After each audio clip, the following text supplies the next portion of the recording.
I had extreme body dysmorphia, and I think once I actually got into lifting and eating right and working on my nutrition, I started to feel a lot stronger. I started to feel a lot more confident, and when you feel stronger and when you feel more confident, nothing else really matters. The body dysmorphia can sort of resolve itself, and you just feel overall better. My name is Jazmine Garcia. I am from San Francisco, California, and I have lived in Los Angeles for the last 4 years. When people ask me what I do, it can be kind of tough because this is still such a new field, but I basically just say that I make content on the internet and that I have a ton of different social medias, and I'm able to help potentially influence people to live a healthier and better lifestyle.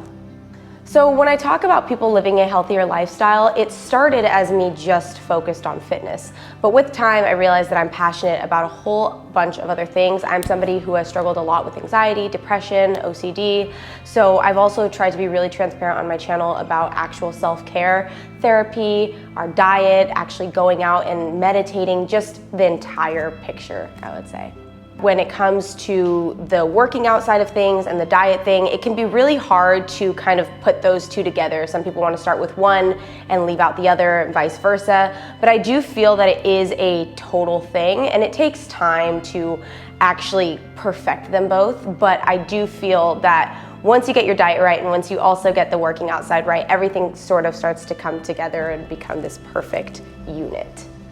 I started growing my following back in 2015 or 2016, and it was sort of like luck. I kind of came into this field where there was no other women of color, no Latin girls, and every girl had already kind of achieved that peak fitness goal. They either had the shredded abs and their body was totally built, and I was this girl who was coming in completely fresh, had no experience with lifting whatsoever, and also was learning the nutrition side of things, and I wanted to just take people through that journey. And I figured people would feel less alone following someone on the same journey as them rather than following someone who's where they want to get to. They're both interesting to watch. And so when I started that, it just sort of started to pick up on its own. I didn't have to do anything crazy to appeal to audiences. I think people actually, like I said, sort of fell in love with that journey because I became somebody that they could relate to. Healthy eating to me is really about having flexibility in your diet. So obviously consuming your vegetables, getting your micronutrients in, having healthy carbs, having your rice and having your pastas, but also getting your protein in because all of that is really vital as well. But the biggest thing that I really like to focus on is allowing yourself to indulge when you want to. I think that one of the worst things that we can do for ourselves is become incredibly restrictive. That's part of the reason that I had so many issues with my diet. So I really try to focus kind of on the cliche saying of, 85, 90% of your diet should be clean, and the other 15, 20% you allow yourself to enjoy some of your favorite snacks. And I feel like that's how you're able to achieve absolute contentment when it comes to your diet. I really love the Lifesum app because there are a ton of features on there that I think make it really optimal for beginners and advanced people when it comes to tracking their calories. One of the things that has helped me a ton is the meal rating because of the fact that you are able to see, based off of a little smiley face, whether or not your meal had enough micronutrients, whether you hit your carbs, your fats, your proteins, if you went over, if you went under, had too much sodium. Those things are super helpful for someone like me who tends to kind of turn a blind eye to my consumption in sodium, so it can be pretty helpful. I got into the healthy lifestyle probably after my breakup. I had an extreme eating disorder. I was really underweight. I weighed like 85 pounds, and I had just moved back home in, like I said, 2015, 2016. It gets hazy after a few years, but I came across a picture of my friend who had abs, and she was talking about bikini competing, and I was like, I don't even know what that means. What is that? I want to look into it.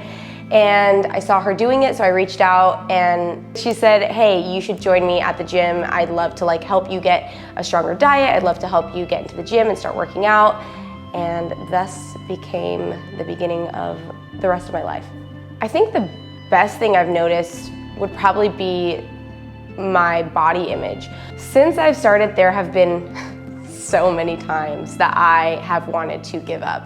And that's actually one of the things that my audience and I kind of share and we have in common is I am very transparent about my ups and downs throughout my journey.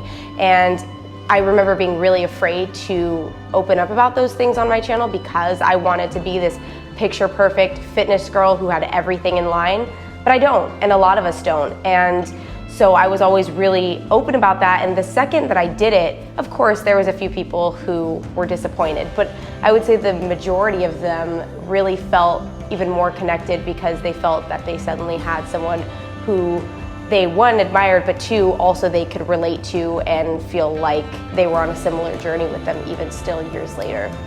I really hope that through my story and through my platform that people are really able to build up their self-confidence. I hope that they are able to find a meaning for a healthier lifestyle rather than just focusing on their body image and the way other people are going to perceive them. I also just really hope that through this they find something that is maintainable for them, because it can be really scary stepping foot into the gym for the first time and having a whole audience of people that you feel are watching you. I just hope that they find that meaning, that self-confidence, and that sense of achieving something that they felt that they couldn't do before.